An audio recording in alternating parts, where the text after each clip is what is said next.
Hey everybody out there, my name is Dragnix, and this is Box Out. It's $5.24, it's 25% off during its promotional period on Steam in the first week.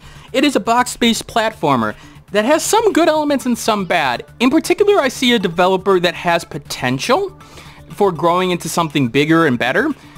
Would I recommend the game at this point? Well, we're gonna find out because I'm still trying to, wrap my head around this game, and I'm gonna show you exactly what I'm talking about here. Let's start with, let's start with number 3. So the idea is that you're a box and you're trying to get through these series of platforms and get to the exit.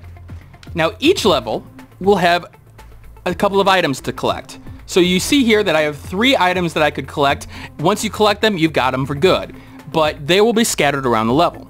Then you have a target time to beat and actions. Number of actions, well, what does that mean? Well, I'm going to finish this level and show you because the next level will show you what an action is.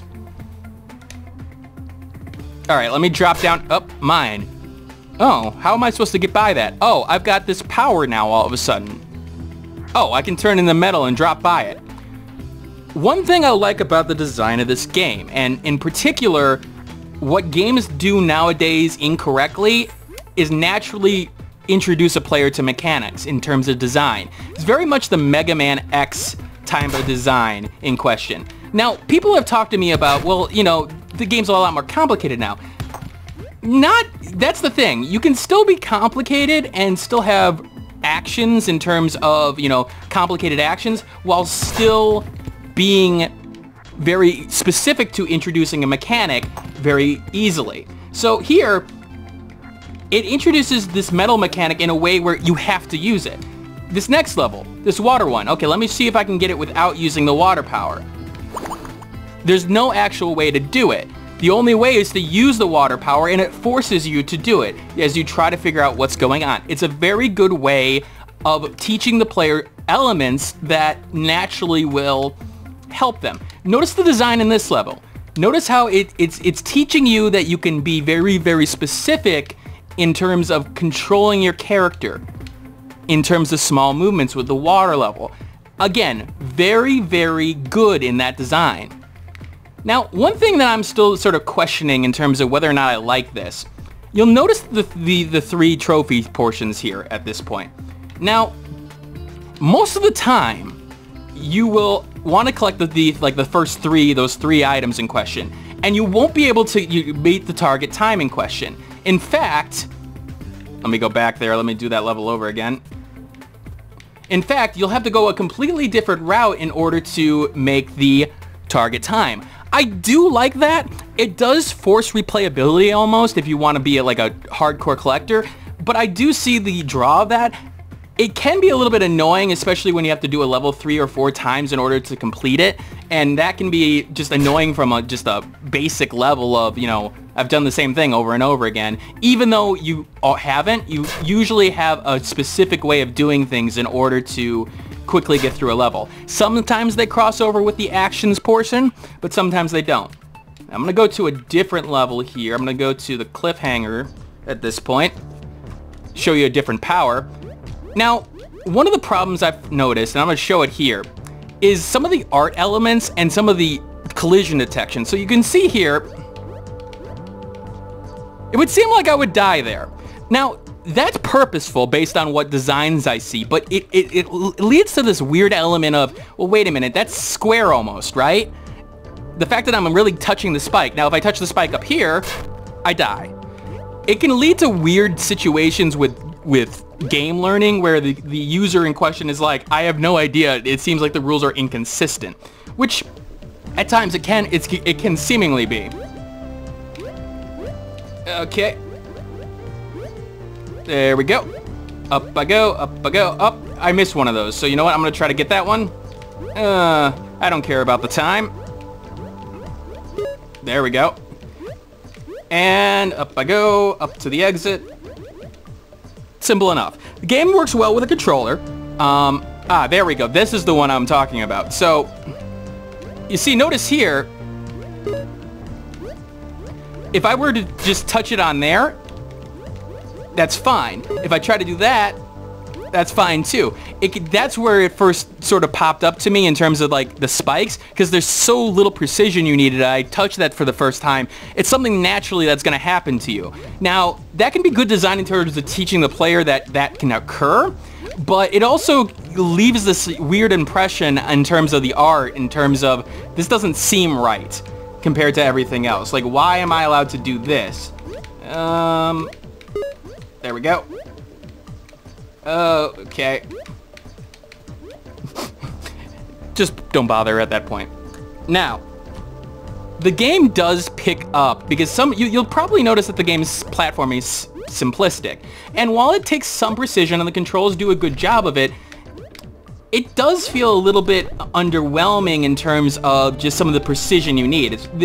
You could probably do a level or two in 2, maybe 3 attempts at times, without really learning anything.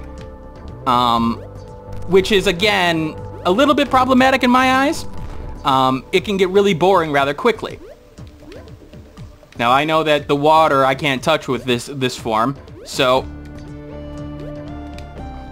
But, and I'm trying to remember exactly where this changes over. Oopsies. Actually, let's move back.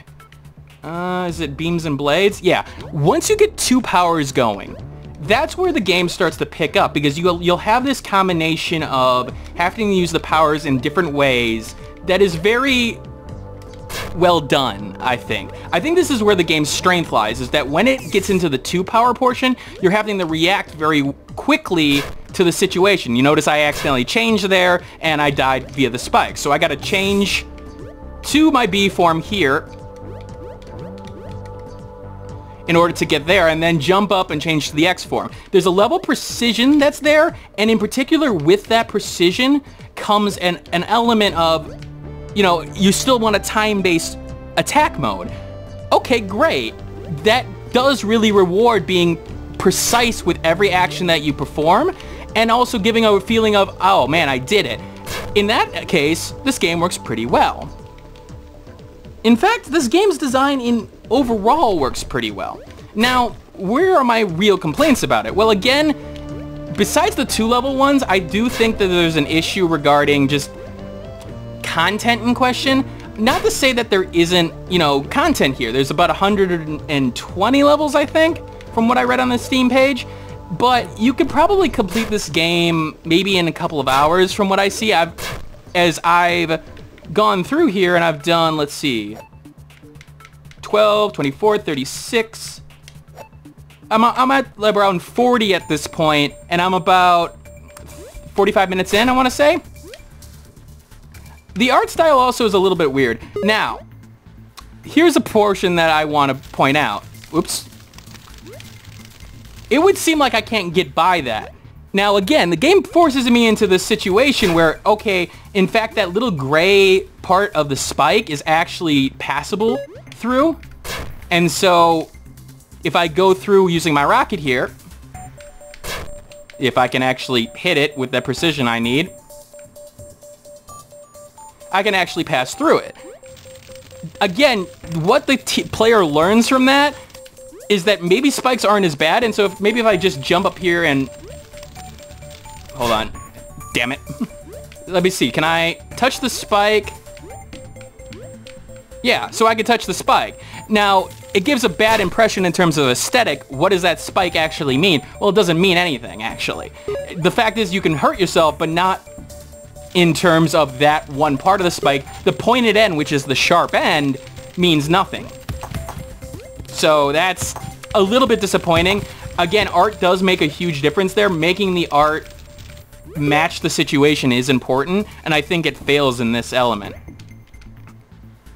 I also like the fact that he tracked the number of actions here, where that is an element of, okay, try to get through this level with using as little of the powers as possible. And so, like there, I used 5 actions, but if I get another one, I get 2, or want to get another trophy, I can only use 2. Really? Okay, let me figure this out then. Okay, okay, so I can skip that. I can skip that. I can skip that. I can skip that. Okay, I see. 2. As I play through this again, I do see the strength of it more and more as I play through it. And I do like the fact that it gives you those options. Again, I could have ran through it. I could have been the most efficient I could, or the most efficient with my actions that I could, or most efficient with my time. Honestly, it's a very solid game. It needs more content in the end, in my opinion, even though I haven't gotten through the entire game at this point, obviously. I'm basing it off the Steam store page for the price in question, but it's mechanically sound, and in particular, the 2 power sections are great. The art style, the pixel art style doesn't really do it for me. It doesn't have that uniqueness. Like this box thing, like the rocket's cool, and in particular, the effects on that rocket and the bottom is cool. But like the metal guy, it's hard to tell that the guy's metal until you actually start using him. So there is a little bit of weirdness in the art there. The sound can start wearing on you after a while, but honestly, it's a good, solid game at this point. Now, one thing I want to point out, though, is that you unlock arcade and versus time, which, okay, some extra modes. But the problem is that arcade is the exact same as the regular mode. It's just that you have a life meter now. I've already played through these sections. I don't see why I want to do it over again, especially... Yeah, I'm getting more lives at this point in certain cases, but... I guess I'm not seeing the appeal here. So... I don't think that's a good secondary mode in question. And versus time, you already have a time element in the one trophy there, so I don't see the benefit there. But overall, I would say I have a positive outlook on Box Out. While it's not the greatest of games, and there's a question of content, the 2 power platforming is solid, and there's some good design elements here. And it's going to be a developer that I will be watching at this point, because, again, where I see the design elements, yeah, the art style is a little bit misleading, but in terms of like level design, that in particular, he's done a great job here, and I do appreciate when good design goes into a game like this.